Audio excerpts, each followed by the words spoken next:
তো শুভ সকাল বন্ধুরা। সেকেন্ড ডে মালয়েশিয়াতে, অফিসিয়ালি ফার্স্ট ডে বাট হিসাব মতো সেকেন্ড ডে। এভাবে আমরা সবসময় প্রতিটা দেশে গেলে বলি, কারণ আমরা রাতে ফ্লাইট করে এমনভাবে উলট পালট হয়ে যায়, পরে কোনটা যে ফার্স্ট ডে আর কোনটা যে সেকেন্ড ডে এটাকে আমরা আর মিলাইতে পারি না। যাই হোক, মিলামিলির হিসাব নাই, এটাই ফার্স্ট ডে। বের হয়েছি হোটেল থেকে, বের হইতে হইতে আর আপনাদেরকে দেখাইলাম না, দীপু ভাই ব্লগ করতেছিল, ওনাকে ডিস্টার্ব করিনি। তো বের হয়ে সকালে বের না হয়ে আমরা দুপুরে বের হয়েছি, অর্থাৎ অনেক ঘুমাইছি, অনেক ঘুম, খুব টায়ার্ড ছিলাম। তো আমরা এসে সরাসরি লাঞ্চ করব। তো আমরা কোথায় লাঞ্চ করব? কুয়ালালামপুরে এসে, আপনি প্রথমত মুসলমান দেশ, আপনি হারাম হালালের এখানে আর কোনো বালাই নেই, সব পাবেন, সব জায়গায় আপনি খেতে পারেন। বাট অ্যাজ এ বাংলাদেশি বাঙালি হিসেবে আপনি যদি বাংলা খাবার খেতে চান, অভাব নেই, ভরে ভরে। আপনি বুকিত বিন্দাং এরিয়াতে মানে পাবেন না এমন কোনো কিছু নাই। বাংলাদেশের স্টাইলে বাংলাদেশি, আমরা এখন যে রেস্টুরেন্টটাতে খাবো, এখানে আমরা এর আগেও যতবার এসেছি এখানেই খাওয়া দাওয়া করি। হ্যাঁ, এই যে আমার পেছনে রেস্টুরেন্ট, আমি একটু দেখাই, একটু ভালো করে ওভারভিউ দিই। হ্যাঁ, পিঠা ঘর এই রেস্টুরেন্টটা, অনেক বড় একটা রেস্টুরেন্ট। তো এখন আমরা পিঠা ঘরে খাবো। চলুন আপনাদেরকে ভেতরটা একটু দেখাই।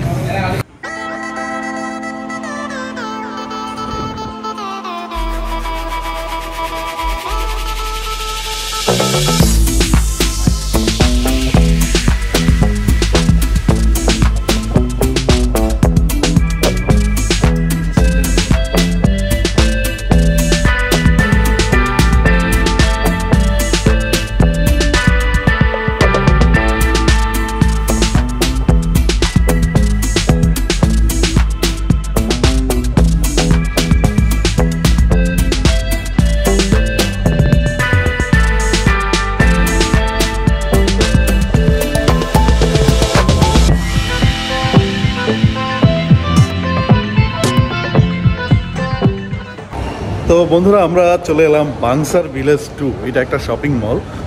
তো আমরা গ্র্যাব নিয়েছিলাম বুকিত বিন্দাং থেকে, পিঠাঘরের সামনে থেকে, মাত্র 13 রিঙ্গিত নিয়েছে গ্র্যাব। তো আমরা এখন আছি বাংসার ভিলেজে। এখানে একটা বিশেষ উদ্দেশ্যে এসেছি, সেটা হচ্ছে যেহেতু মিউজিশিয়ান, সব দেশে গেলে মিউজিক ইনস্ট্রুমেন্টের শপে যেতে হবে, এটা একটা খিদা থাকে। তো এখানে ইয়ামাহার একটা ফ্ল্যাগশিপ শোরুম আছে, এখানে যাব, দেন দেখা যাক কোনো কিছু কিনতে পারি কিনা, আপনাদেরকেও দেখানোর চেষ্টা করি। গান হবে অবশ্যই অবশ্যই।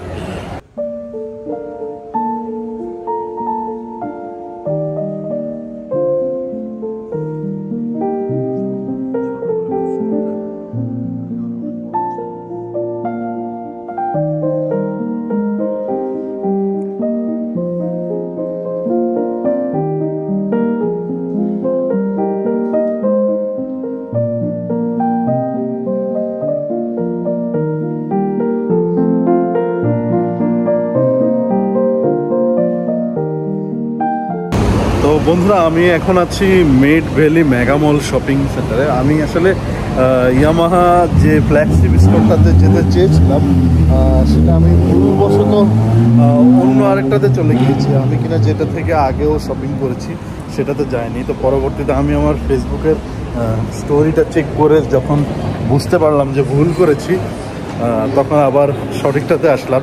তো যেটা হয়, ফেসবুকে আপনারা যখন দেশের বাইরে আসলে পোস্ট করবেন, চেষ্টা করবেন চেক ইনটা দিয়ে রাখতে, তাহলে হয়তো বা এই যে সেই পোস্টটা খুঁজে নিয়ে আপনি আবার দেখে নিতে পারবেন, যেটা কিনা আমার জন্য উপকার হয়েছে। আমি আগের বারের পোস্টটা দেখে দেন এখন আবার সেই জায়গাটা বা সেই প্লেসটা খুঁজে পেয়েছি। তো যাই হোক, এখন যাচ্ছি ইয়ামাহা ফ্ল্যাগশিপ স্টোরে, দেখা যাক কি নিতে পারি সেখান থেকে। তো আমরা কিন্তু এখন কুয়ালালামপুরের একটা জনপ্রিয় শপিং প্লেসে। এটা হচ্ছে, এই মার্কেটটার নাম হচ্ছে মিড ভ্যালি মেগা মল। হ্যাঁ, মিড ভ্যালি মেগা মল। এটা বুকিত বিন্দাং এরিয়া থেকে 7 থেকে 10 রিঙ্গিত নিবে গ্র্যাবে। আপনারা চলে আসতে পারেন, আপনাদের পারিবারিক সকল শপিং কেনাকাটা সব কিছু এখানে সেরে নিতে পারেন। প্রাইস খুব একটা বেশি যে সেটা বলবো না, আবার কমও না, মোটামুটি আপনার সাধ্যের মধ্যে থাকবে, চাইলে এখান থেকে কেনাকাটা করতে পারেন। তো আমার মেইন টার্গেট হচ্ছে, আমি আগে মিউজিক্যাল ইনস্ট্রুমেন্টের শপটা খুঁজে বের করব, তারপরে কি করা যায় সেটা পরে করবো।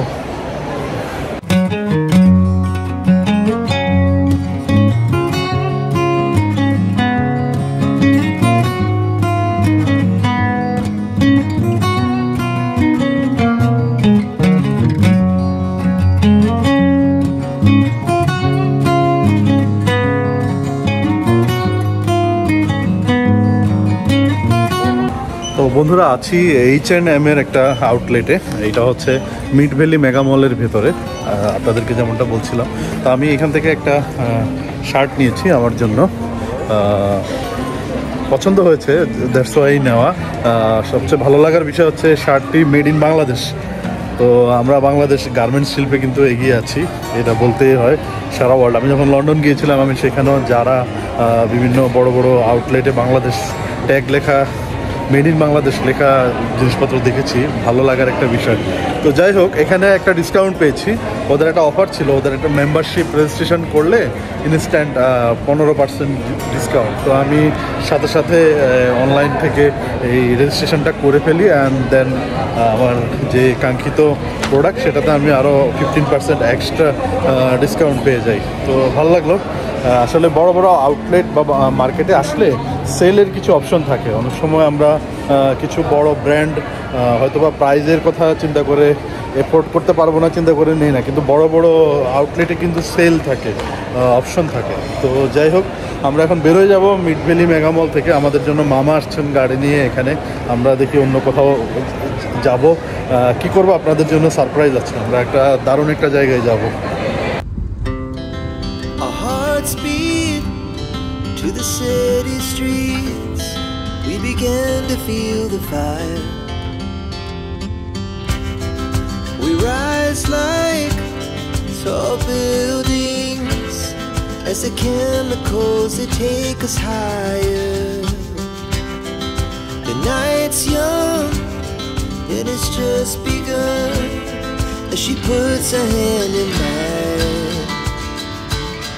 We wanna chase the night, wanna dance to the light, pull stars from the sky, just two hearts running wild.